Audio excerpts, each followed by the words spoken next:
Hello everyone.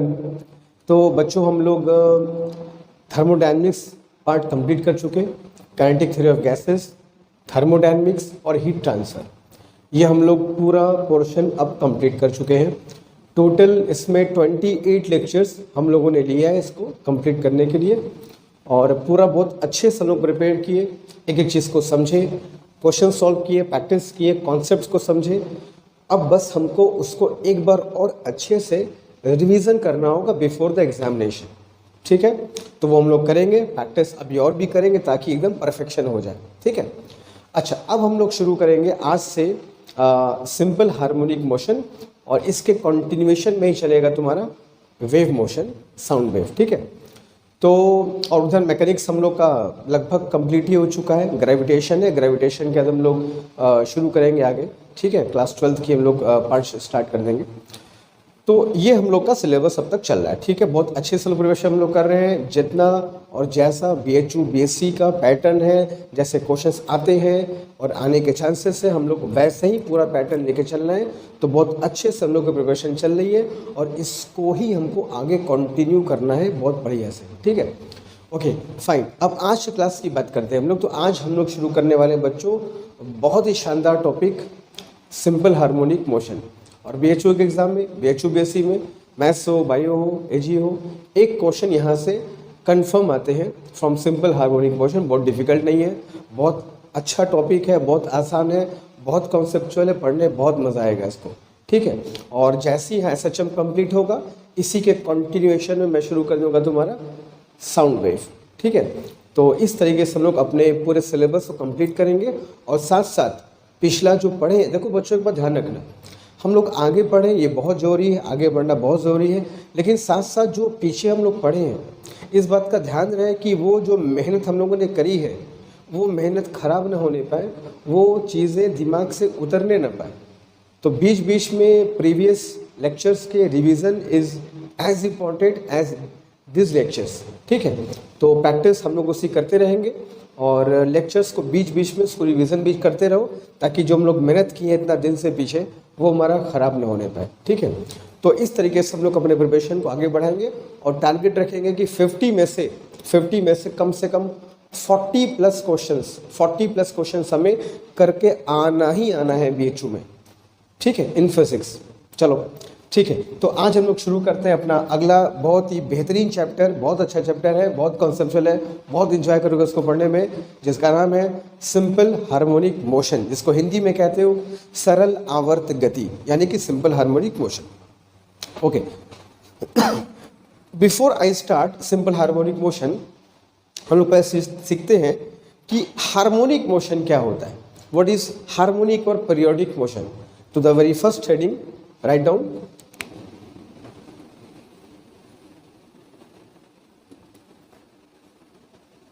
Periodic और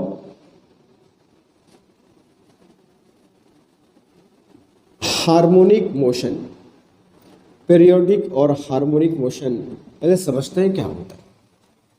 देखो बहुत सिंपल सी बात है, तुम्हारे आसपास कोई भी ऐसा प्रोसेस, ऐसा मोशन जो एक सर्टेन टाइम के बाद रिपीट हो रहा हो, उसको याद करो कि अपने आसपास तुम ऐसा कुछ देखते हो, कुछ होता है जो एक सर्टेन टाइम के बाद फिर रिपीट होता है, वही तुम्हारा हार्मोनिक मोशन है, वही तुम्हारा पीरियोडिक मोशन है। कोई भी ऐसा मोशन, जो कैसा मोशन हो फर्क नहीं पड़ता, कैसा भी मोशन हो फर्क नहीं पड़ता, बस वो एक सर्टेन टाइम पीरियड के बाद, एक निश्चित समय के बाद वो मोशन, वो प्रक्रिया, वो प्रोसेस, वो बार बार रिपीट होनी चाहिए। That motion is called periodic motion या हार्मोनिक मोशन। सिंपल सा सी डिफिनेशन इसकी हम लोग बताते हैं। अब सोचो ऐसा कौन सा मोशन है हमारे आसपास जो हम लोग देखते हैं अपने लाइफ में, डेली लाइफ में, जो एक सर्टेन टाइम के बाद बार बार रिपीट होती है। ऐसे बहुत सारे मोशन हैं। फॉर एग्जांपल अगर हम लोग फिज़िक्स के मोशन से हट के बात करें इन जनरल, तो जो सीज़न का बदलना है, मौसम का चेंज होना, एक पीरियोडिक मोशन है। एक सर्टेन टाइम के बाद गर्मी का मौसम, फिर बारिश, फिर ठंडी का मौसम, ये एक सीजन का चेंज होना इज अ पीरियोडिक मोशन, हम सब जानते हैं, ठीक है, इट इज अ पीरियोडिक, एक सर्टेन टाइम के बाद रिपीटेशन होता है। हम लोग स्कूल जाते हैं, क्लासेस चलती हैं, स्कूल जाना, क्लासेस चलना एक पीरियोडिक मोशन है। कोई भी क्लास एक सर्टेन टाइम के बाद बार बार रिपीट होती है। मैं तुम्हारी क्लास लेता हूँ, तुम्हारी क्लास फिजिक्स की क्लास चलती है, एक टाइम पीरियड के बाद रिपीट होती है।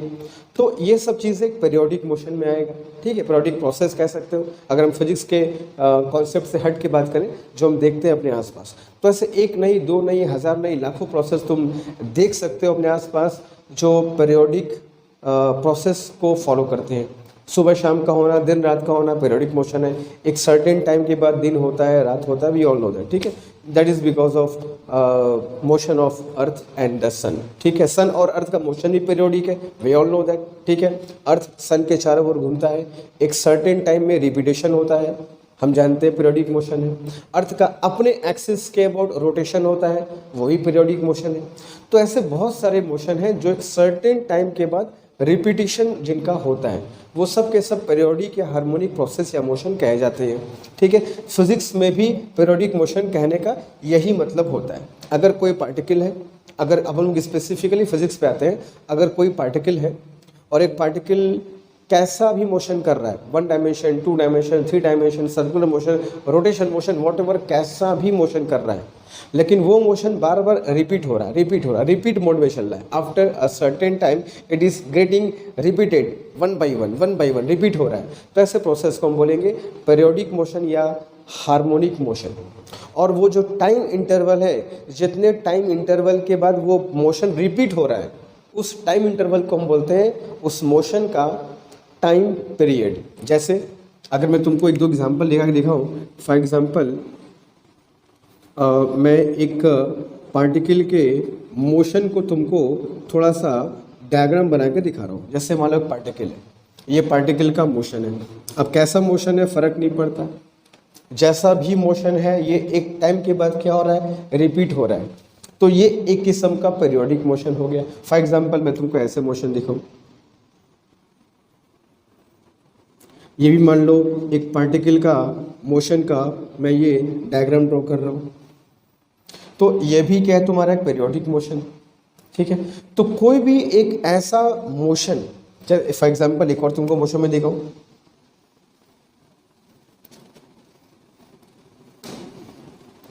ठीक है। तो ये सारे के सारे जो मोशन देख रहे हो, इनमें बताओ एक रिपीटिशन है कि नहीं? वही प्रोसेस बार बार हो रहा है, वही प्रोसेस बार बार हो रहा है after a certain time interval. मान लो कोई पार्टिकल है, उस पार्टिकल के मोशन को मैं ग्राफ से रिप्रेजेंट कर रहा हूँ, और ग्राफ ये दिखा रहा है कि जो पार्टिकल कर रहा है वो रिपीट हो रहा है। इसका मतलब कि पार्टिकल का जो मोशन है वो एक सर्टेन टाइम इंटरवल के बाद रिपीटेशन मोड में चालू हुआ है। यानी कि पार्टिकल के मोशन को हम क्या बोलेंगे, पीरियोडिक मोशन या हार्मोनिक मोशन। और ये जो टाइम इंटरवल तुम देख रहे हो बिटवीन टू पीरियोडिक मोशन, ये जो टाइम इंटरवल देख रहे हो, इस टाइम इंटरवल को हम कहते हैं बच्चों उसके मोशन का टाइम पीरियड, ठीक है। इसके मोशन का हम कहते हैं टाइम पीरियड है भाई। इसने इस टाइम के बाद वो इस मोशन को बार बार रिपीट करेगा, ठीक है। तो पीरियोडिक मोशन, हार्मोनिक मोशन बहुत कह सकते हो कि बड़ा एक डोमेन है, जिसमें एक नहीं, दो नहीं, थाउजेंड्स ऑफ मोशन को तुम रख सकते हो, मोशन को, प्रोसेस को तुम रख सकते हो, जो तुम देखते हो, समझते हो कि वो रिपीटेशन जिनके होते हैं, उन सब को हम कह सकते हैं पीरियोडिक और हार्मोनिक मोशन या पीरियोडिक या हार्मोनिक प्रोसेस। ये बहुत बड़ा डोमेन है। इस पीरियोडिक और हार्मोनिक मोशन में बहुत सारी चीज़ें आ जाएंगी, बहुत सारी चीज़ें इसके बास्केट में आ जाएंगी। एक बहुत बड़ा डोमेन है। Almost everything around us is a kind of periodic और हार्मोनिक, है ना। लगभग सभी मोशन हमारे आसपास जो होते हैं वो रिपीटेशन मोड में होते हैं, है ना। तो ऐसा कह सकते हो कि ये बहुत बड़ा डोमेन है, इससे बहुत सारे मोशन और प्रोसेस आ सकते हैं इन दिस पीरियोडिक और हार्मोनिक मोशन, ठीक है। क्लियर है, समझ में आ गया? तो अब हम चलते हैं कि सिंपल हार्मोनिक मोशन क्या होता है। ये तो पीरियोडिक मोशन की बात हो गई, हार्मोनिक मोशन की बात हो गई। सर सिंपल हार्मोनिक मोशन क्या होता है? तो सिंपल हार्मोनिक मोशन जो चैप्टर का नाम है, ये एक खास किस्म का पीरियोडिक मोशन होता है, ठीक है। जब पीरियोडिक मोशन में कुछ तुम कंडीशंस अप्लाई कर दो कि पीरियोडिक मोशन हो, रिपीटेशन हो, लेकिन इस कंडीशन के साथ हो, तब वहाँ पर पे देखना होता है कि सिंपल हार्मोनिक मोशन का कंडीशन क्या होगा। तो सिंपल हार्मोनिक मोशन भी एक खास किस्म का पीरियोडिक मोशन है जिसमें कुछ शर्तें होनी चाहिए, जिनमें कुछ कंडीशंस होने चाहिए। अब वो क्या कंडीशंस है उनको देख के हम लोग समझते हैं क्या कंडीशंस है। चलो,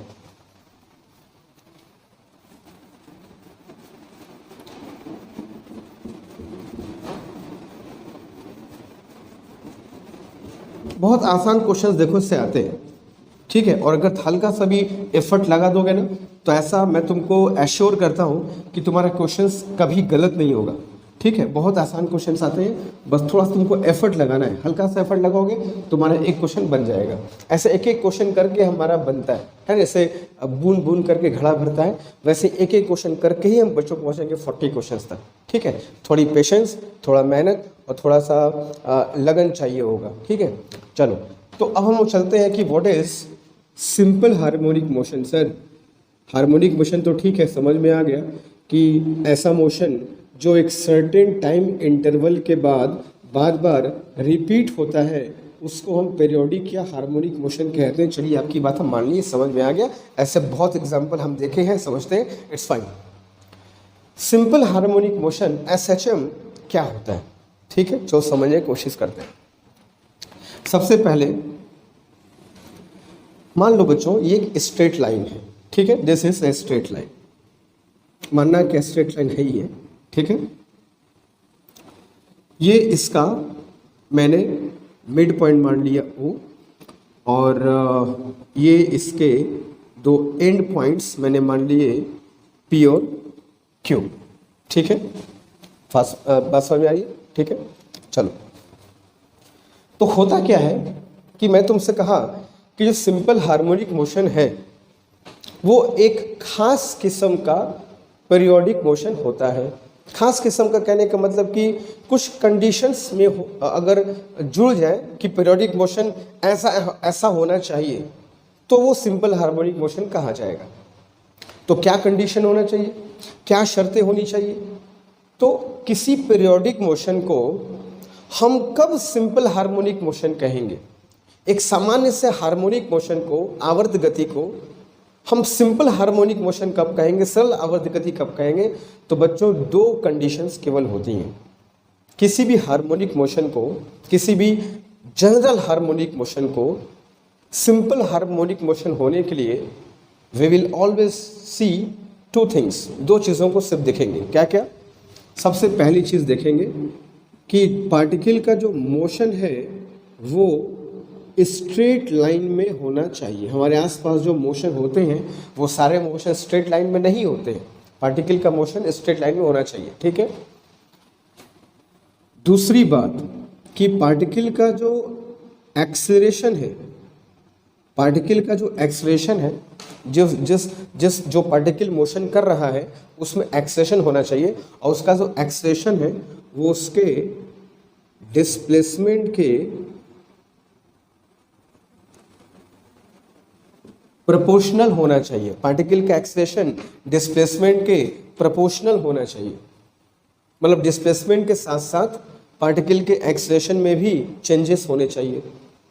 प्रोपोर्शनल का लोग जानते ही हो, डिस्प्लेसमेंट बढ़ रही है, एक्सेलरेशन बढ़ना चाहिए, डिस्प्लेसमेंट घट रही है, एक्सेलरेशन घटना चाहिए।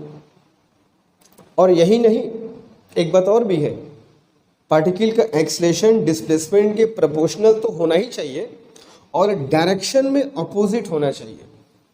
एक्सेलरेशन का डायरेक्शन डिस्प्लेसमेंट के अपोजिट। अगर डिस्प्लेसमेंट लेफ्ट की तरफ जा रहा है तो एक्सेलरेशन राइट की तरफ होना चाहिए। अगर डिस्प्लेसमेंट ऊपर की तरफ जा रहा है पार्टिकल का तो एक्सेलरेशन नीचे की तरफ होना चाहिए। डिस्प्लेसमेंट अगर वेस्ट में है पार्टिकल का तो एक्सेलरेशन उसका ईस्ट में होना चाहिए। तो एक्सेलरेशन डिस्प्लेसमेंट के प्रोपोर्शनल भी हो और डायरेक्शन में अपोजिट हो। अपोजिट डायरेक्शन को बताने के लिए, दिखाने के लिए हम लोग यहाँ माइनस को बैठा देते हैं, ठीक है। तो I can write a should be proportional to -x। ये दो चीज़ें होना चाहिए बच्चों, इस बात को ध्यान रखना।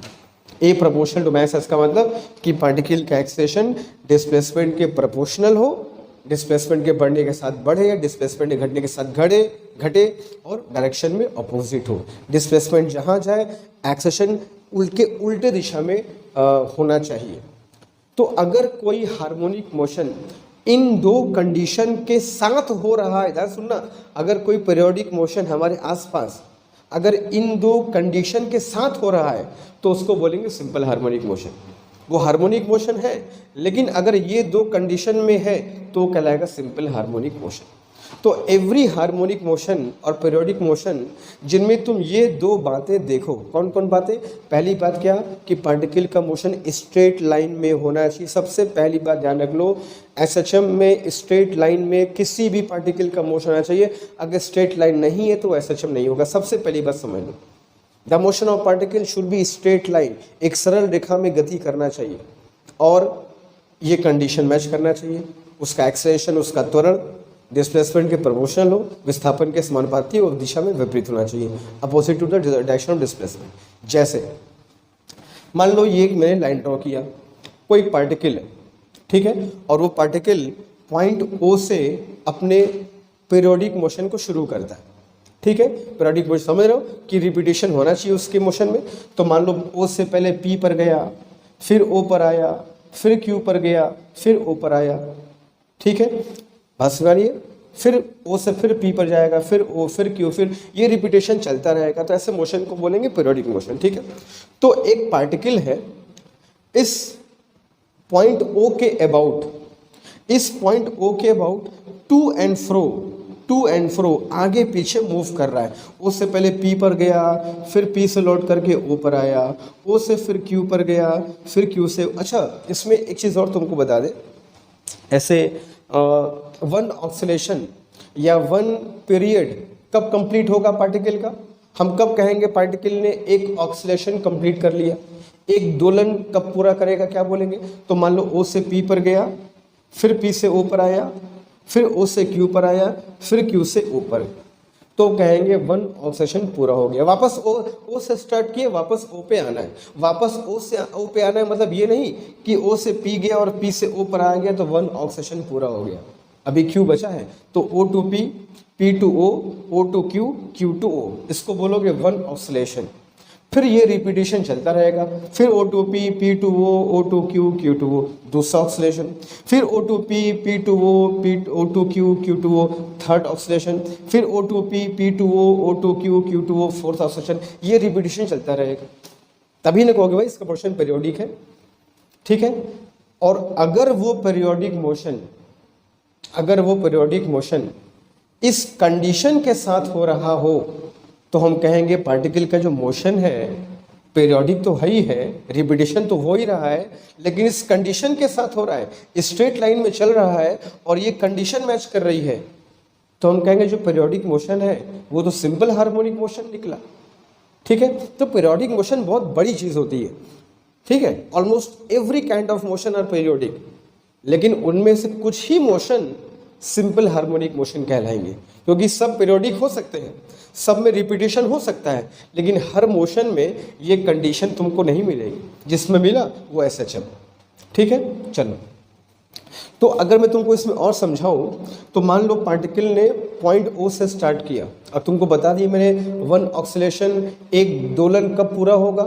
ओ से पी पर गया, पी से ओ पर आया, ओ से क्यू पर आया, क्यू से ओ पर आया, that is one complete oscillation, और यही रिपीट होता रहेगा, ठीक है।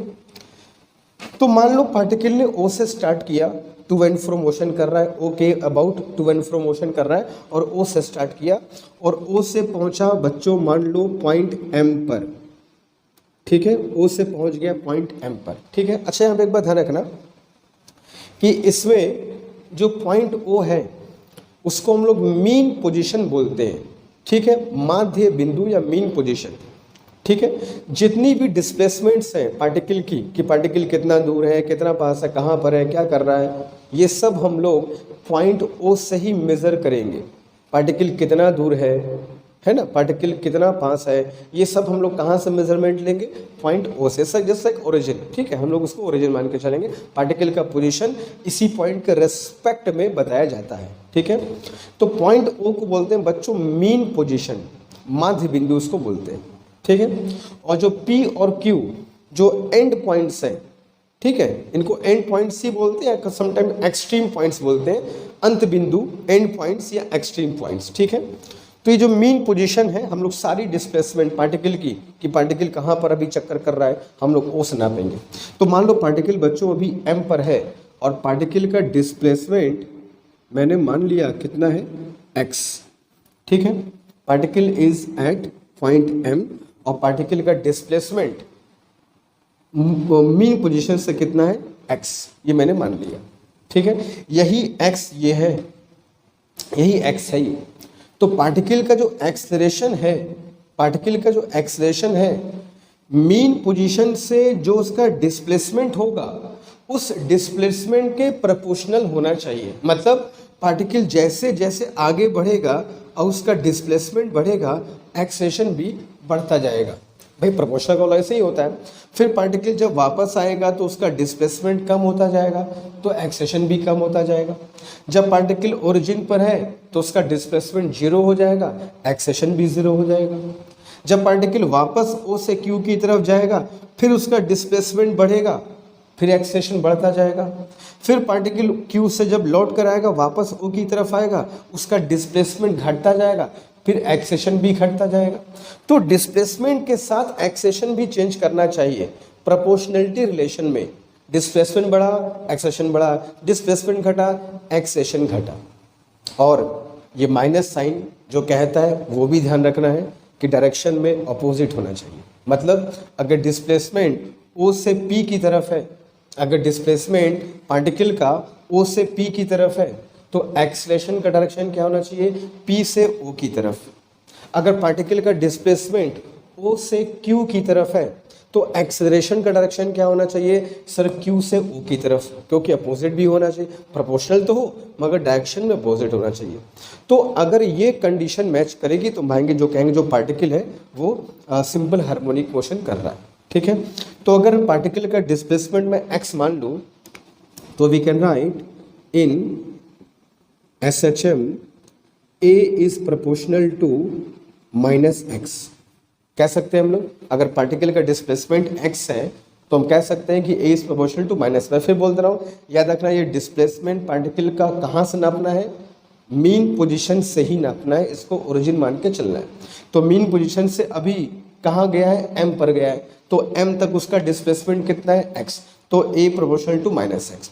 इस प्रोपोर्शनलिटी साइन को हटाओगे तो कांस्टेंट आएगा, तो जो कांस्टेंट आता है बच्चों क्या होता है, -ω²x। एक कांस्टेंट है जिसको ओमेगा को हम बोलते हैं बच्चों, ओमेगा को हम बोलते हैं उसका angular frequency. Omega is called its angular frequency, उसे कोणीय आवृत्ति कहते हैं, ठीक है। अच्छा, तो ये तो हो गया एक्सेलरेशन। अब आगे अगर मैं कहूँ कि if mass of the particle is m, अगर पार्टिकल का मास m है। अच्छा एक बात तुमको बताता हूं मैं, जैसे मैंने कहा कि ये दो चीज़ें होनी चाहिए। अगर कभी तुमको चेक करना हुआ कि कोई मोशन SHM है कि नहीं, तुमसे पूछा गया कि जरा देख कर बताओ वो SHM है कि नहीं है, तो तुम कहोगे हम दो चीज़ देखेंगे। सबसे पहला स्ट्रेट लाइन है कि नहीं, चेक करेंगे, अगर है, अगर नहीं है तो बात वहीं पे ख़त्म हो जाएगी, अगर है तो अगला चेक करेंगे ये रिलेशन। तो ये जो A प्रोपोर्शनल टू -x मैंने लिखा है, ये बच्चों SHM का एक पहचान है, कैरेक्टरिस्टिक इक्वेशन कह सकते हो, अभिलाक्षणिक समीकरण। मतलब कहीं भी किसी भी मोशन में अगर ऐसा दिख गया A प्रोपोर्शनल टू -x, मतलब वो SHM है। It is the characteristic equation of SHM, एकदम पहचान कह सकते हो। ये इक्वेशन पहचान है SHM होने की। कभी कभी क्वेश्चन ऐसे पूछे जाते हैं, हालांकि तुमको तो ऑब्जेक्टिव एग्जामिनेशन देना है, कभी कभी क्वेश्चन ऐसे पूछे जाते हैं कि prove that the given motion is SHM।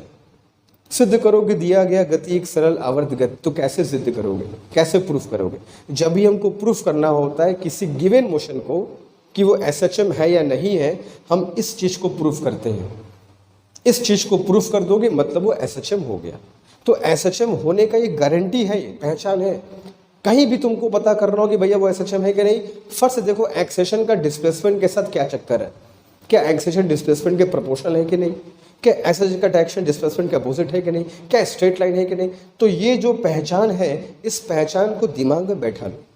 whenever you have to prove a given motion is SHM or not, you will look for these conditions, straight line and a proportional to -x। अगर ऐसा है तो SHM होगा, confirm, कोई बात नहीं है, ठीक है। तो इसको कह सकते हो it is a characteristic equation of SHM, सरल आवर्त गति का अभिलाक्षणिक समीकरण है ये, मतलब एकदम प्रॉपर्टी तुमको बता देगा भाई SHM है, ठीक है।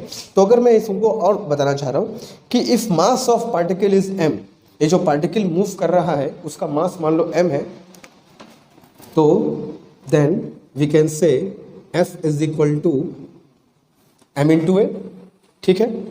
तो ये कितना हो जाएगा बच्चों, m इंटू ए की वैल्यू क्या है, माइनस ओमेगा स्क्वायर एक्स बोल सकते हो, ठीक है।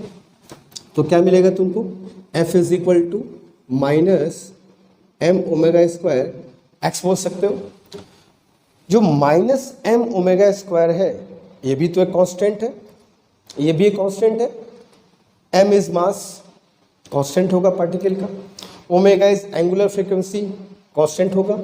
तो ये जो प्रोडक्ट है m ओमेगा स्क्वायर, ये एक नया कांस्टेंट है, इसको हम k से डिनोट करते हैं।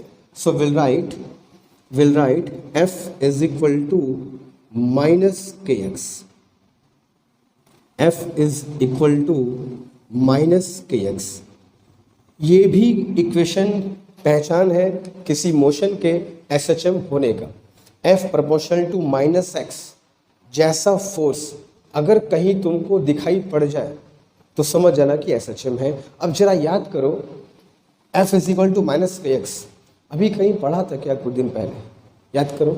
स्प्रिंग याद करो, स्प्रिंग पढ़ा था हल्का सा, अगर तुमको हल्का सा कुछ याद आ रिकॉल करो, कुछ दिन पहले तुमको मैंने पढ़ाया था मैं तुमको, मैंने स्प्रिंग फोर्स याद आ रहा है। स्प्रिंग को अगर तुम हल्का सा इलोंगेट करके छोड़ दोगे तो स्प्रिंग फोर्स का फॉर्मूला होता है, तो स्प्रिंग को हल्का सा इलोंगेट करके छोड़ दोगे तो स्प्रिंग का मोशन कैसा होगा, SHM, ठीक है। स्प्रिंग को कंप्रेस करके छोड़ दोगे मोशन कैसा होगा, SHM।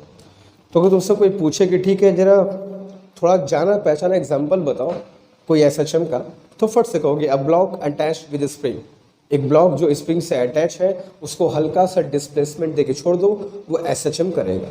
तो ये फोर्स हम लोग ऑलरेडी पढ़ चुके हैं स्प्रिंग फोर्स में।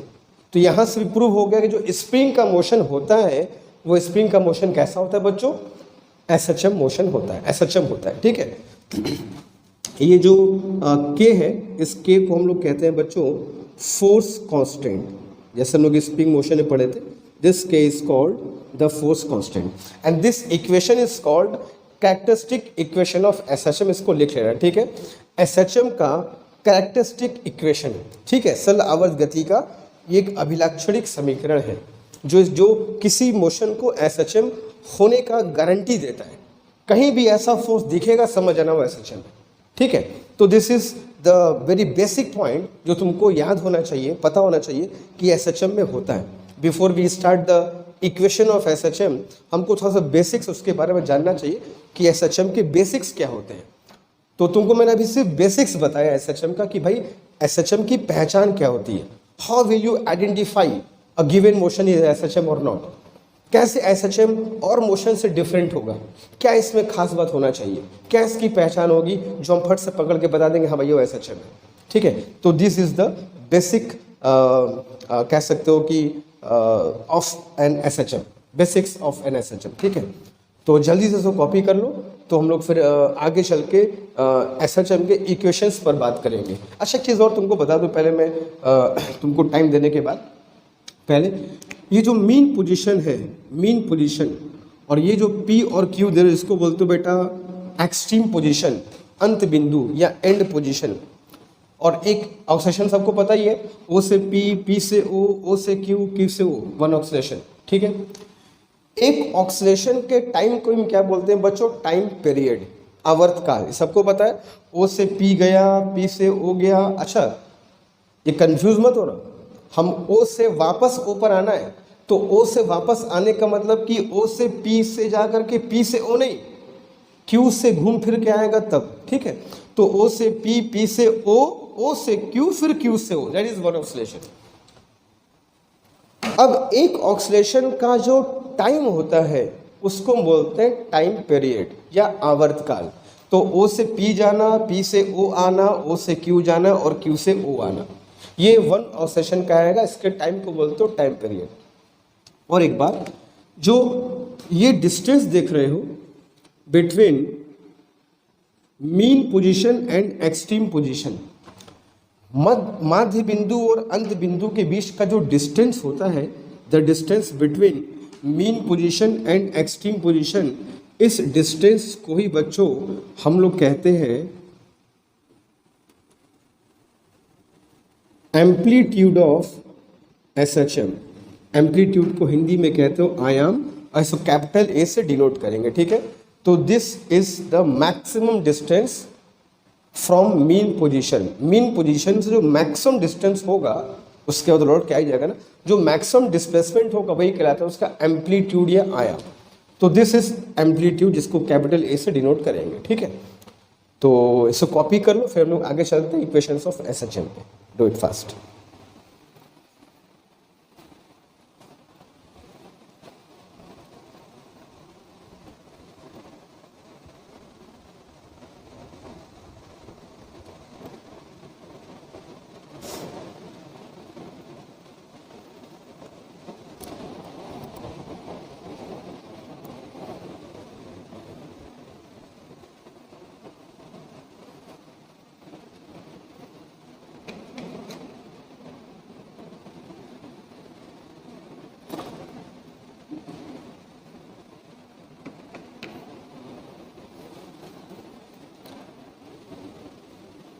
चलो सबने कर लिया बच्चों, तो फिर आगे चलते हैं हम लोग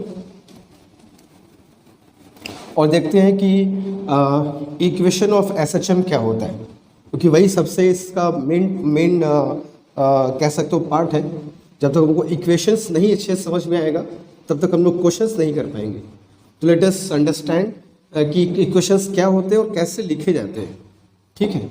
बहुत अच्छा टॉपिक है और पूरा SHM ही उस पर बेस्ड है। तो everyone write down next heading equation of SHM। सब बच्चे अगली हेडिंग लिखेंगे, equation of SHM। Fast quick.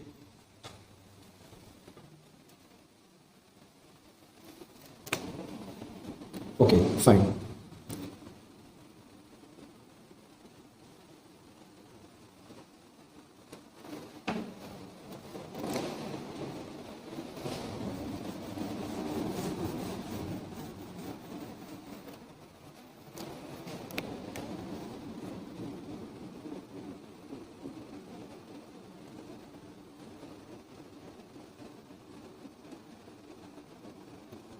Equation of SHM, ठीक है। मतलब हिंदी में कह सकते हो सरल आवर्त गति का समीकरण, एक SHM का इक्वेशन क्या होता है।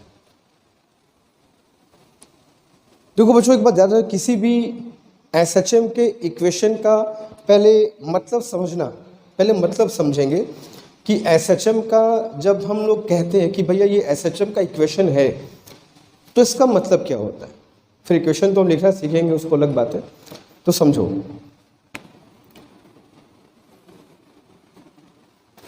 ये मान लिया बच्चों मैंने मीन पोजीशन है और ये एक एक्सट्रीम पॉइंट है और ये दूसरा एक्सट्रीम पॉइंट है या एंड पॉइंट्स है P और Q, और O है हमारा मीन पोजीशन, ठीक है।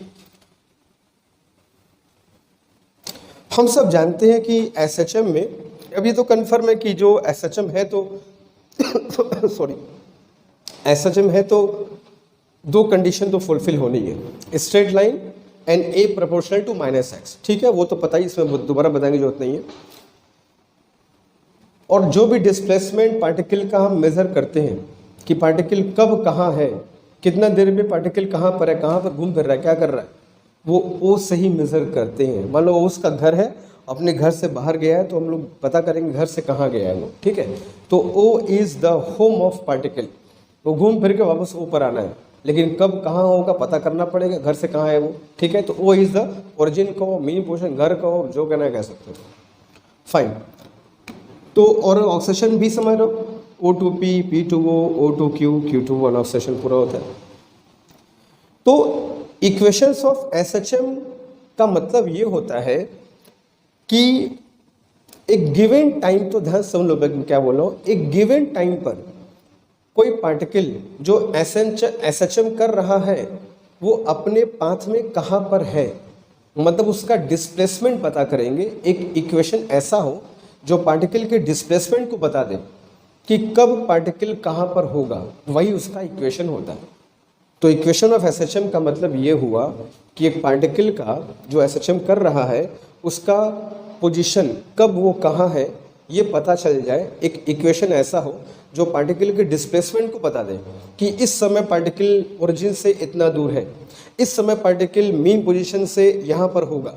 ऐसा इक्वेशन हमारे पास हो जो पार्टिकल के पोजीशन को अलग अलग टाइम पर बता दे कि हर अलग अलग टाइम पर पार्टिकल कहाँ कहाँ होगा, वही हमारा इक्वेशन होता है। तो an equation is a relation between displacement of particle and time.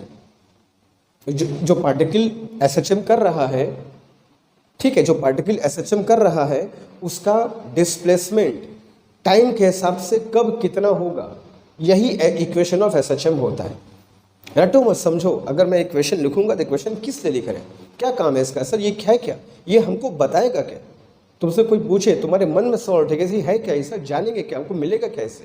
तो इक्वेशन तुमको क्या बताता है वही तुमको बता रहा हूँ। इक्वेशन तुमको बताता है बेटा कि जो पार्टिकल SHM कर रहा है वो अलग अलग टाइम पर अलग अलग कहाँ कहाँ पोजीशन पर तुमको मिलेगा। What will be the position of particle at different time from mean position O। यही इसका इक्वेशन का पर्पस है, जानने का, समझने का। जैसे मान लो हमने कहा एक पार्टिकल, अच्छा एक बात और, SHM में तुमको बोल रहा हूँ मैं कि O से स्टार्ट किया तो O से P, P से O, O से Q, Q से O इज वन ऑक्सीलेशन, और O से P तक के डिस्टेंस को हम बोलते हैं एम्पलीट्यूड। ये तुमको मैंने बता दिया, ठीक है, अच्छी बात है, कोई दिक्कत नहीं है। लेकिन यहाँ पे एक बात ध्यान रखना, वो बात ये ध्यान रखना बच्चों कि ऐसा कोई ज़रूरी नहीं है कि हम ऑक्सीलेशन को O से ही काउंट करें। जैसे फॉर एग्जांपल पार्टिकल ने O से स्टार्ट किया O से स्टार्ट किया, मगर हम उसको देख नहीं पाए, हम एंट्री थोड़ा लेट किए, हम लेट में आए, पार्टिकल अपना मोशन शुरू कर दिया तब हम आए, और जब हम आकर देखे तो particle was already at point M, particle already point M पर था। वो O पर शुरू किया था मगर मेरे आने पर वो M पर था, हम लेट कर दिए। तो जब हम आए हैं तो पार्टिकल को M पर पाए हैं, भले वो स्टार्ट O से किया, फर्क नहीं पड़ता। मैंने जहां पार्टिकल को देखा, जब दोबारा पार्टिकल वहां आएगा तो मेरे लिए वन ऑक्सीडेशन कंप्लीट माना जाएगा, O पर नहीं। मेरे कहने का मतलब ये है कि मान लो पार्टिकल को मैं M से देखा तो वो M से P पर गया, P से M पर गया, M से O, O से Q, Q से O, ये अभी वन ऑक्सीडेशन कंप्लीट नहीं हुआ।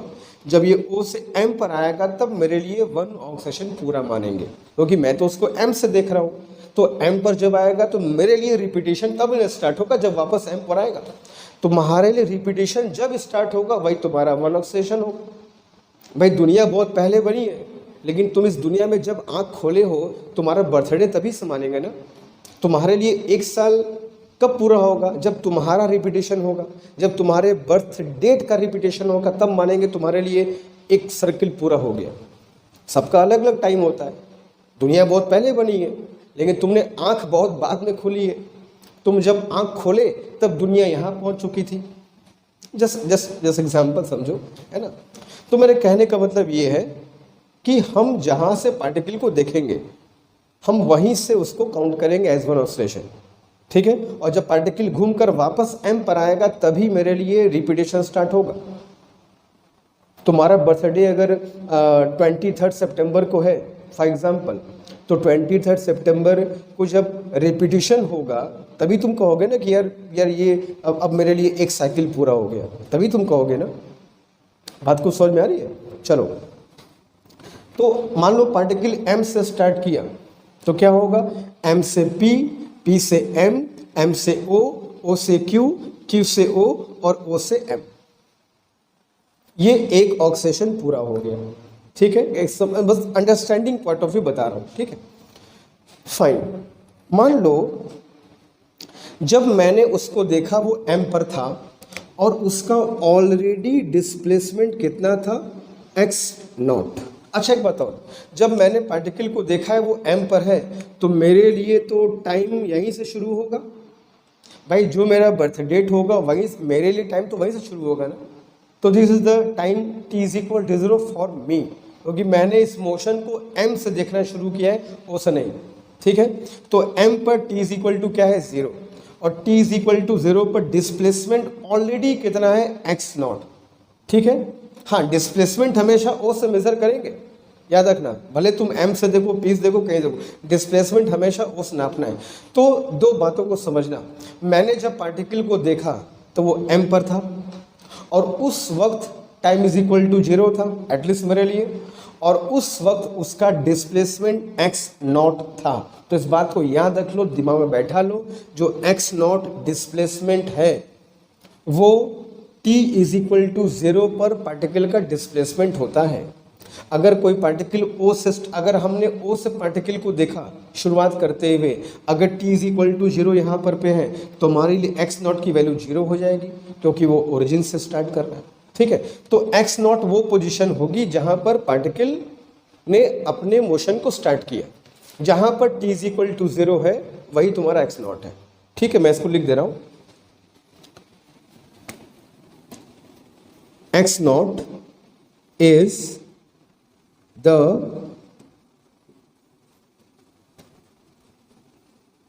displacement of the particle at t is equal to 0। x not जो है पार्टिकल का डिस्प्लेसमेंट है कब, t is equal to 0, जब तुमने इक्वेशन को देखा, जब तुमने मोशन को देखा ना। तो इक्वेशन ऑफ, अब को मैंने बताया, तुमको मैंने क्या बता रहा हूँ, बताना क्या चाह रहा हूँ, t इज इक्वल टू 0 पर वो m पर है, थोड़ा वक्त आगे बढ़ा, t इज इक्वल टू 0 से समय आगे बढ़ा, समय आगे बढ़ेगा तो पार्टिकल भी आगे बढ़ेगा।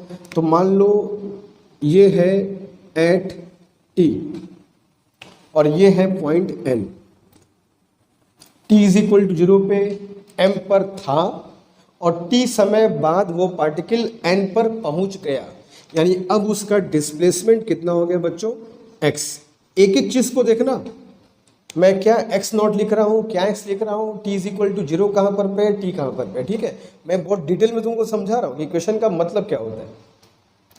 तो t इज इक्वल टू 0 पर वो m पर था और t टाइम बाद वो पॉइंट n पर पहुंच गया, भाई बैठा तो रहेगा नहीं, समय बढ़ेगा वो भी आगे बढ़ेगा, तो m से n पर पहुंच गया और उसका अब डिस्प्लेसमेंट कितना हो गया, x।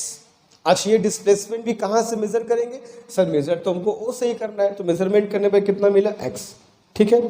तो मैं तुमको भी क्या बताया कि इक्वेशन का मतलब ये होता है पार्टिकल के डिस्प्लेसमेंट और टाइम में रिलेशन, ताकि तुमको पता चल सके कि पार्टिकल का किस टाइम पर डिस्प्लेसमेंट कितना है। तो इसी x और t के बीच जो रिलेशन होगा, ताकि टाइम पता होने पर पार्टिकल का डिस्प्लेसमेंट हमको पता चल जाए कि पार्टिकल कितने कितने टाइम पर कहाँ कहाँ पर है, वही रिलेशन, वही इक्वेशन कहलाता है इक्वेशन ऑफ एसएचएम, जिससे तुमको पार्टिकल का पोजीशन मिल जाए एट एनी टाइम, वही इक्वेशन ऑफ एसएचएम है। तो इस x और इस t में रिलेशन ही एसएचएम का इक्वेशन होता है। क्या होता है वो देखो, अब इसको ड्राइव तुम लोग करना नहीं है ना, बस देखते हैं क्या होता है।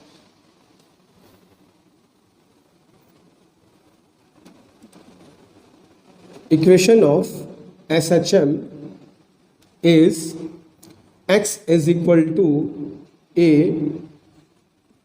Sign omega t plus delta. ये बच्चों इक्वेशन होता है एसएचएम का, ये एसएचएम का इक्वेशन है।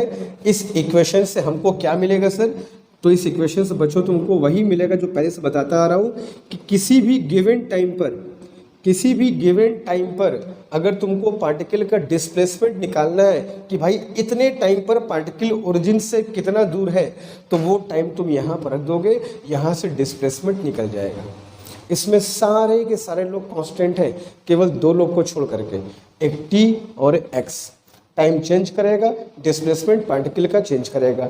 जिस टाइम पर तुमको डिस्प्लेसमेंट निकालना है वो टाइम यहाँ पुट कर दो, उस वक्त की तुमको डिस्प्लेसमेंट पार्टिकल की मिल जाएगी। यही इक्वेशन का मतलब होता है। और ए तो कांस्टेंट जान ही रहे हो, ए क्या होता है, उसका एम्पलीट्यूड कांस्टेंट है। ओमेगा एंगुलर फ्रीक्वेंसी बता दिए मैंने, 2πn पढ़े हम लोग। डेल्टा क्या है सर, अब इसके बारे में थोड़ा बात करते हैं। डेल्टा भी कांस्टेंट है, and delta is a constant and called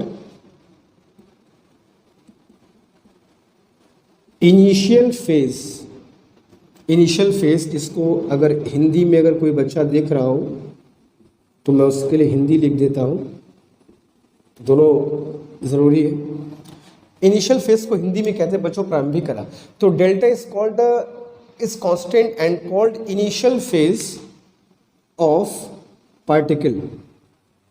उस पार्टिकल के का इनिशियल फेज कहा जाता है। अब ये इनिशियल फेज क्या है सर, क्या ये इनिशियल फेज है? देखो, मैं तुमको अभी बताया एक बात कि पार्टिकल भले मीन पोजीशन से स्टार्ट किया, लेकिन मैं उसको देख नहीं पाया। मैं जब आया तो ऑलरेडी वो m तक पहुंच गया था। तो m पॉइंट पर उसका इनिशियल फेज क्या होगा, यही डेल्टा तुमको बताता है। डेल्टा इज इनिशियल फेज, जो ये बताता है कि पार्टिकल स्टार्ट कहाँ से किया है। ठीक है, उसको इनिशियल फेज बोलते हैं। और इसका वैल्यू कैसे निकालते हैं, sine delta is equal to x not by a. इस फॉर्मूले से हम लोग साइन डेल्टा की वैल्यू फाइंड करते हैं। देखो अब क्यों इसको इनिशियल फेज बोलते हैं, लॉजिक समझो इसके पीछे। एक्स नॉट क्या होता है, जरा फिगर में देख के बताओ। जब फिगर में देख के बताओ एक्स नॉट क्या है। सर एक्स नॉट पार्टिकल का इनिशियल डिस्प्लेसमेंट है, ये एक्स नॉट इनिशियल शुरुआत का। तो जो डेल्टा की वैल्यू है इनिशियल डिस्प्लेसमेंट पर डिपेंड कर रही है कि नहीं कर रही है। पार्टिकल का इनिशियल डिस्प्लेसमेंट कितना है यही डिसाइड करेगा कि डेल्टा की वैल्यू क्या आएगी। तो डेल्टा इस बात पर डिपेंड करता है कि पार्टिकल स्टार्ट कहाँ से कर रहा है। तुमसे कोई पूछे डेल्टा क्या है, तो वो डेल्टा कांस्टेंट है जो इस बात पर डिपेंड करेगा पार्टिकल का स्टार्टिंग पॉइंट क्या है। पार्टिकल के स्टार्टिंग पॉइंट के हिसाब से वैल्यू यहाँ पुट करोगे, डेल्टा की अलग अलग वैल्यूज आती जाएगी। तुम ये बताओ जरा हमको, ओ से पी तक कितने पॉइंट्स हो सकते हैं? केवल एम और एन क्या दो ही पॉइंट होंगे क्या? ओ और पी के बीच इनफाइनाइट पॉइंट्स हो सकते हैं जहां से पार्टिकल स्टार्ट कर सकता है। 1 2 3 4 10 50 100 1000 लाखों हो सकते हैं। हर अलग अलग पॉइंट के लिए एक्स नॉट अलग अलग आएगा, डेल्टा की वैल्यू अलग अलग आएगी। तो हर अलग अलग स्टार्टिंग पॉइंट के लिए इक्वेशन का रूप भी क्या होगा, अलग अलग होगा। ठीक है, तो जो डेल्टा है ये इस बात को बताता है कि पार्टिकल स्टार्ट कहाँ से कर रहा है, इसलिए इसको बोलते हैं इनिशियल फेज, प्रारंभिक कला। ठीक है, और इसका वैल्यू देख लो एक्स नॉट बाई ए है, तो एक्स नॉट तो इनिशियल डिस्प्लेसमेंट बताता ही है तुमको। तो मेरे कहने का मतलब इतना सा है, तो इस बात को समझो कि एम क्या एक ही पॉइंट हो सकता है जहां से पार्टिकल स्टार्ट करे। अरे क्या सर नॉनसेंस बात है, ऐसे लाखों पॉइंट होंगे जहां से स्टार्ट ले सकता है। तो लाखों पॉइंट के हिसाब से एक्स नॉट की अलग अलग वैल्यू होगी, तो डेल्टा की भी अलग अलग वैल्यू होगी। डेल्टा यहाँ रखोगे तो इक्वेशन की फॉर्मेट भी अलग अलग आएगी, यानी हर अलग अलग स्टार्टिंग पॉइंट के हिसाब से इक्वेशन का रूप अलग अलग हो सकता है। ठीक है, वो डिपेंड करेगा कि भाई उसका डेल्टा फेज क्या है। तो डेल्टा इज इनिशियल फेज, प्रारंभिक कला, जो ये बताता है कि पार्टिकल ने स्टार्ट कहाँ से लिया है या हमने कहाँ से पार्टिकल को देखा है। अभी बताऊंगा अलग अलग पॉइंट के लिए डेल्टा क्या होगा, इक्वेशन कैसे दिखाई पड़ेगा, सब बताऊंगा। ठीक है, पहले समझो कि डेल्टा होता क्या है। तो इसको कॉपी कर लो, तो चलते आगे फिर हम लोग डू इट।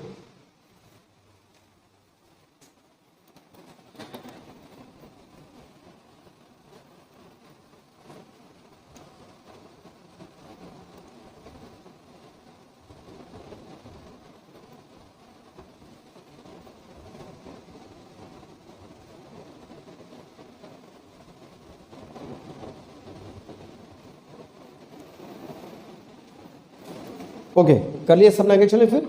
चलो अब देखते हैं हम लोग कि इस डेल्टा की वैल्यू कैसे चेंज करती है और अलग अलग स्टार्टिंग पॉइंट के लिए हमारा इक्वेशन कैसे बनता है। ठीक है, अलग अलग स्टार्टिंग पॉइंट के लिए हमारा इक्वेशन कैसे बनेगा, अब इसको तो हम देखते हैं, क्योंकि इक्वेशन को लिखना आना बहुत ज़रूरी है, इक्वेशन का पूरा प्रोसेस बहुत ज़रूरी है। एक बार अच्छे से देख लोगे तो कॉन्सेप्ट क्लियर तुम्हारा पूरा अच्छे से हो जाएगा। चलो देखो मैं क्या बताना चाह रहा हूँ उसको ध्यान से देखना, ठीक है।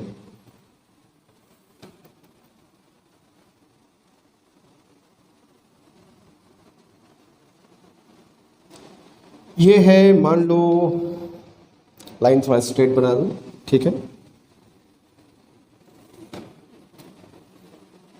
ये है बच्चों मान लो उसका एसएचएम का पाथ, और ये है बच्चों उसका मीन पोजीशन, और ये हो गए दो एक्सट्रीम पोजीशन, ठीक है। तो ये इसका मीन पोजीशन है ओ, और पी और क्यू बच्चों उसके एक्सट्रीम पोजीशन है, ठीक है। इसी पॉइंट ओ के अबाउट वो टू एंड फ्रो एसएचएम करेगा। अब इसके अलग अलग पॉइंट के लिए इक्वेशन कैसे लिखेंगे, let us C.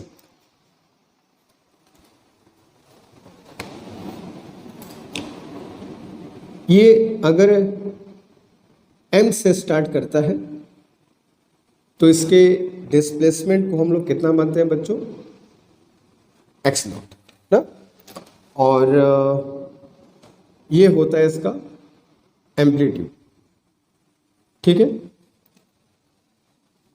And x is equal to formula क्या होता है, a sine omega t plus delta. ये इक्वेशन ऑफ एसएचएम हम लोग पढ़े, ठीक है। एंड दिस साइन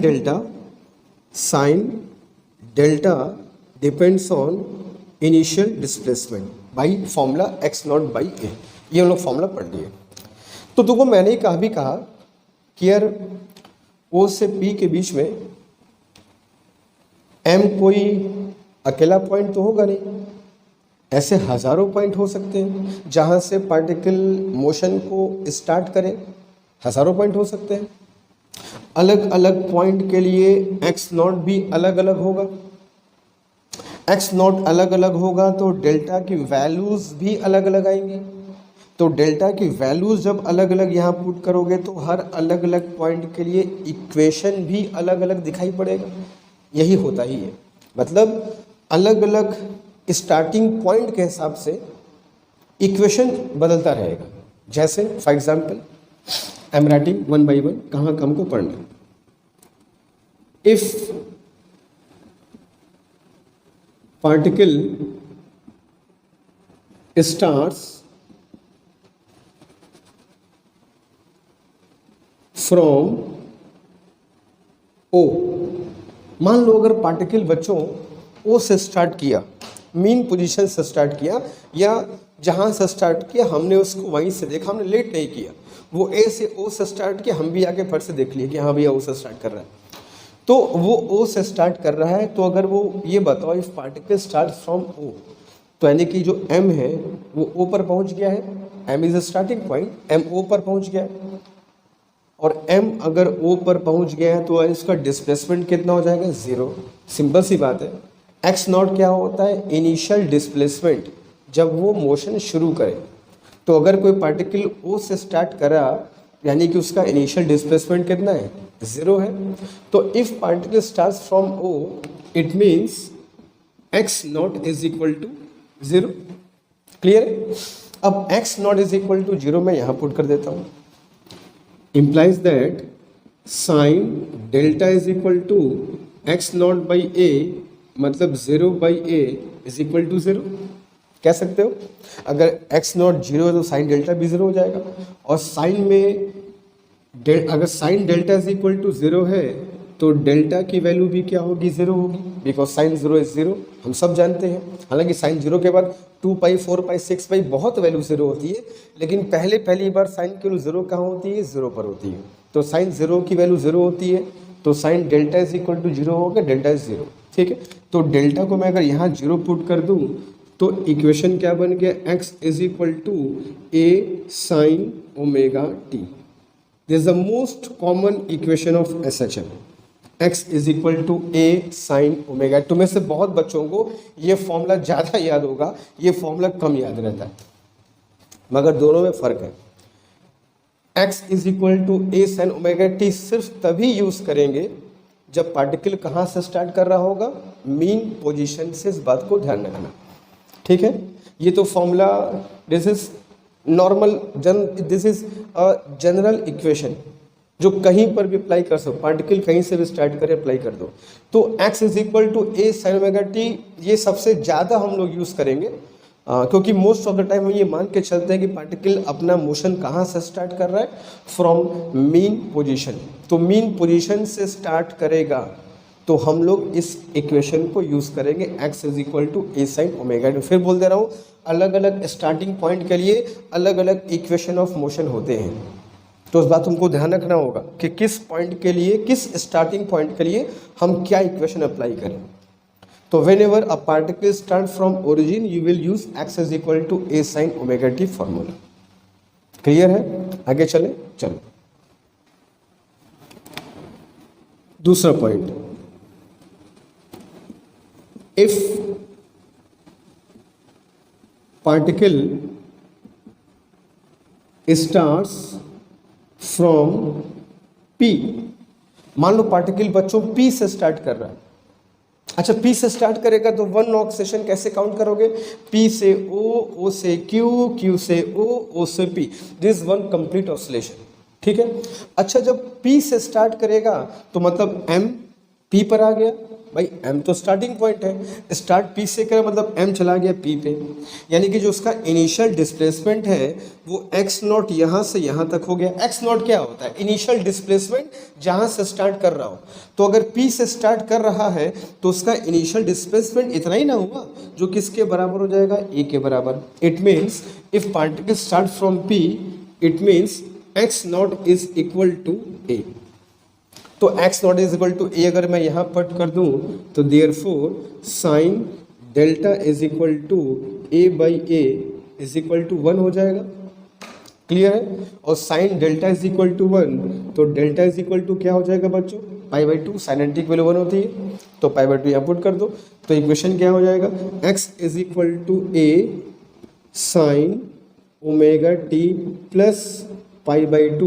ये भी इक्वेशन ऑफ SHM ही है, ये भी एक SHM का इक्वेशन है। कब, जब पार्टिकल P से स्टार्ट, अच्छा P क्या है, P को बोलते हैं बच्चों पॉजिटिव एक्सट्रीम और Q को बोलते हैं नेगेटिव एक्सट्रीम। इसको ओरिजिन मान लिया जाए, इधर पॉजिटिव उधर नेगेटिव। तो अगर कोई पार्टिकल P से स्टार्ट करे तो उसके लिए फॉर्मूला हम ये यूज करेंगे, x equal to a sine omega t plus pi by 2। अगर P से स्टार्ट किया तो एक और लिख लो, if particle starts from point Q, मान लो बच्चों अगर पार्टिकल Q से स्टार्ट करता है अपने मोशन को। अच्छा, Q से स्टार्ट करेगा तो वन ऑक्सीडेशन कैसे काउंट करोगे सर, Q से O, O से P, P से O, O से Q is one oxidation. Now अगर ये Q से स्टार्ट करता है तो उसकी इनिशियल, अच्छा Q पे हो P पे हो, डिस्प्लेसमेंट तो O से ही नापेंगे, ठीक है। तो जब वो Q से स्टार्ट करेगा तो उसका डिस्प्लेसमेंट ये भी तो एम्पलीट्यूड है ना बच्चों, ये भी तो एम्पलीट्यूड ही है ना। तो अगर Q से स्टार्ट करेगा तो उसका डिस्प्लेसमेंट कितना लेंगे, A, लेकिन चूंकि नेगेटिव साइड में है तो उसको हम बोलते हैं x not will be equal to minus a. ठीक है, सबको क्लियर है बात, माइनस ए। तो माइनस ए पर अगर वो स्टार्ट करे Q से, देखो Q is negative extreme, P is positive extreme, अगर स्टार्ट करे तो इन दैट केस जरा बताओगे बच्चों साइन डेल्टा की वैल्यू क्या आएगी सर, माइनस ए बाई ए हो जाएगी। जो फॉर्मूला बता रखा है आपने, इनिशियल फेज है इसलिए कहते हैं इसको इनिशियल फेज, एक्स नॉट की वजह से। कितना आएगा बच्चों, ये -1। तो अगर ये -1 आएगा तो यहाँ से डेल्टा की वैल्यू सर साइन 3π/2 की वैल्यू -1 होती है। तो पुट करते हैं इक्वेशन में यहाँ पर पे, तो क्या है बच्चों इसका equation, x is equal to a sine omega t plus 3 pi. ये बच्चों SHM का इक्वेशन होगा तब जब पार्टिकल कहाँ से स्टार्ट करेगा, from the negative extreme point Q। तो अब बताओ क्या ऐसे हम लोग 1, 2, 3 ही इक्वेशन लिख सकते हैं? क्या 3 ही स्टार्टिंग पॉइंट होगा? अरे सर बहुत पॉइंट्स होंगे, हर अलग अलग पॉइंट्स के लिए बच्चों एक्स नॉट डिफरेंट आएगा और एक्स नॉट के हिसाब से डेल्टा भी डिफरेंट आता जाएगा। तो you can write down infinite number of SHMs equations depending on initial point, जहां से वो स्टार्ट करता है तुम इनफाइनाइट इक्वेशन लिख सकते हो ऐसे। बस तुमको डेल्टा पता होना चाहिए, उसके लिए तुमको एक्स नॉट पता होना चाहिए कि स्टार्ट कहाँ से कर रहा है। ठीक है, लेकिन मेन इक्वेशन यही है। ठीक है, बस डेल्टा यहाँ पता कर लो। लेकिन एक बात तुमको मैं क्लियर कर दूं, हम लोग ज़्यादातर कैलकुलेशन में न्यूमेरिकल्स में जब तक बहुत सिंपल चीज़ों को रखेंगे, जब तक नहीं क्लेरिफाई किया रहेगा, हम लोग ये मान के चलेंगे पार्टिकल ओरिजिन से स्टार्ट कर रहा है और इसी फॉर्मूले को हम लोग यूज़ करेंगे मोस्ट ऑफ द टाइम। इसको 5 स्टार फॉर्मूला बोल दो। इसी फॉर्मूले को यूज़ करेंगे ये मानते हुए कि पार्टिकल कहाँ से स्टार्ट कर रहा है, मीन पोजीशन से। अगर कहीं और से स्टार्ट कर रहा होगा तो उसके हिसाब से एक्स नॉट दिया होगा, डेल्टा निकालेंगे, करेंगे उस फॉर्मूले को यूज़। अगर पॉजिटिव एक्सट्रीम से यूज़ कर रहा है तो इससे स्टार्ट कर रहा है तो इस फॉर्मूले को यूज़ करो। अगर नेगेटिव एक्सट्रीम से स्टार्ट कर रहा है अपने मोशन को तो इस फॉर्मूले को यूज़ करो। तो अलग अलग स्टार्टिंग पॉइंट के हिसाब से अलग अलग इक्वेशन यूज़ किया जाता है। That's why this delta is called initial phase. लेकिन out of 9 out of 10 times हम लोग इसी इक्वेशन को यूज़ करेंगे, ये मानते हुए कि पार्टिकल अपने मोशन कहाँ से स्टार्ट कर रहा है, मीन पोजीशन से। Most of the time will use this formula, जहां पे डेल्टा क्या होगा बच्चों, 0। ठीक है, तो ये 2-3 पॉइंट्स तुमको मैं लिख के दिखाया, 2-3 पॉइंट्स तुमसे मैं लिखवाऊंगा कहाँ कहाँ कैसे कैसे होता है। तो जल्दी से कॉपी करो, तो मैं 2-3 तुमको लिखवाने को दे दूंगा कि कहाँ कहाँ का इक्वेशन क्या लिखोगे। जल्दी करो उसको तो फटाफट।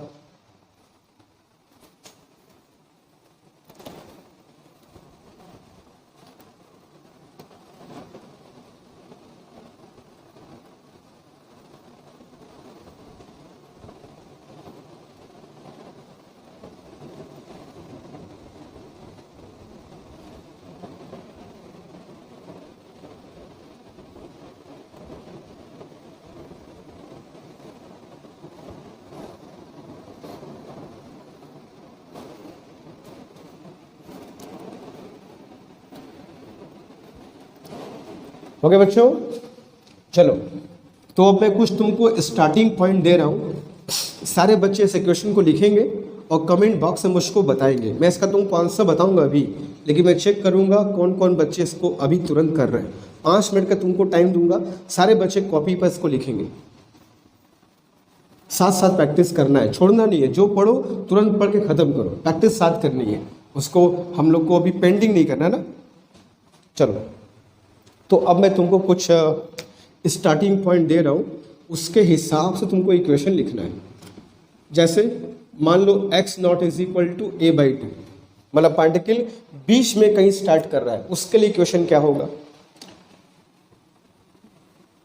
दूसरा, x not is equal to a/√2, उसके लिए इक्वेशन क्या होगा। थर्ड इज, अगर स्टार्टिंग पॉइंट इज a√3/2, ये 3 स्टार्टिंग पॉइंट है। अगर पार्टिकल a/2 से स्टार्ट करे, अगर पार्टिकल a/√2 से स्टार्ट करे, अगर पार्टिकल a√3/2 से स्टार्ट करे, तो इन तीनों स्टार्टिंग पॉइंट के हिसाब से इक्वेशन क्या क्या बनेगा, फट से अभी तुरंत लिख के दिखाओगे मेरे सामने, जाना नहीं है। x नॉट की वैल्यू यहाँ पुट करते चलो, डेल्टा निकालते चलो और इक्वेशन फॉर्म करते चलो। जल्दी बताओ इन तीनों पॉइंट्स के लिए इक्वेशंस क्या क्या लिखे जाएंगे, जल्दी क्विक, 5 मिनट का समय दे रहा हूं।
आया बच्चों किसी का?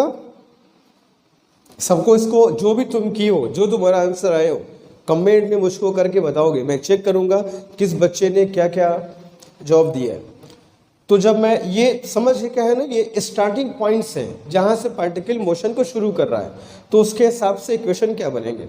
अगर मैं x नॉट, हमको पता है कि भाई डिस्प्लेसमेंट से डेल्टा निकालो, यहाँ पुट कर दो, तो जब x नॉट मैं यहाँ पुट करूँगा तो sine delta is equal to 1/2, और 1/2 मतलब π/6, 30 डिग्री पर होता है 1/2 साइन 30।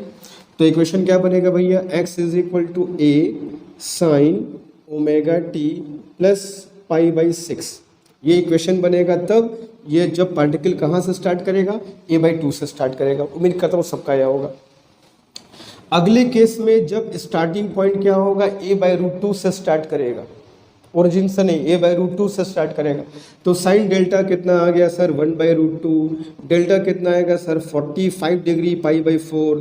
तो x इज इक्वल टू क्या आएगा, a sine omega t plus π/4 particle के SHM का इक्वेशन हो जाएगा अगर वो a/√2 से स्टार्ट करता है। तो अगर वो a√3/2 से स्टार्ट करे तो उसका इक्वेशन क्या लिखेंगे, तो अगेन यहाँ अगर रखोगे तो साइन डेल्टा की वैल्यू अगर यहाँ पुट कर दोगे तो कितना आ जाएगा, √3/2, और साइन डेल्टा केवल √3/2 60 डिग्री पर होता है, √3/2 साइन 60 √3/2 होता है, तो 60 मतलब π/3 हो जाएगा।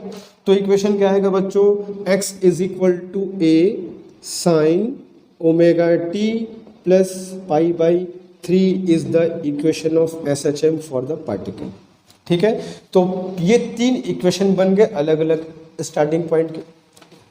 यहाँ कभी लिख लिया, यहाँ कभी लिख लिया, यहाँ कभी लिख लिया, a/√2 का हो गया, a/2 का हो गया, a√3/2 का हो गया, ऐसे बहुत सारे पॉइंट्स कर सकते हो।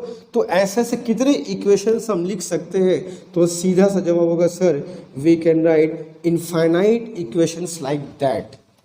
भाई एक ही 2 पॉइंट होंगे क्या, ओ से पी के बीच में सर इनफाइनाइट पॉइंट्स हो सकते हैं। हर अलग अलग पॉइंट्स के लिए x नॉट अलग अलग होगा, डेल्टा अलग अलग होगा, इक्वेशन का चेहरा बदल जाएगा। तो we can write infinite such equations, सबके सब SHM है, बस सबका स्टार्टिंग पॉइंट अलग अलग है।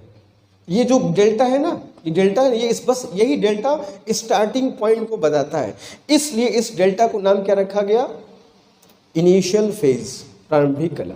हर स्टार्टिंग पॉइंट के हिसाब से बस ये डेल्टा चेंज करेगा, बाकी सब कुछ SHM वैसे ही रहेगा।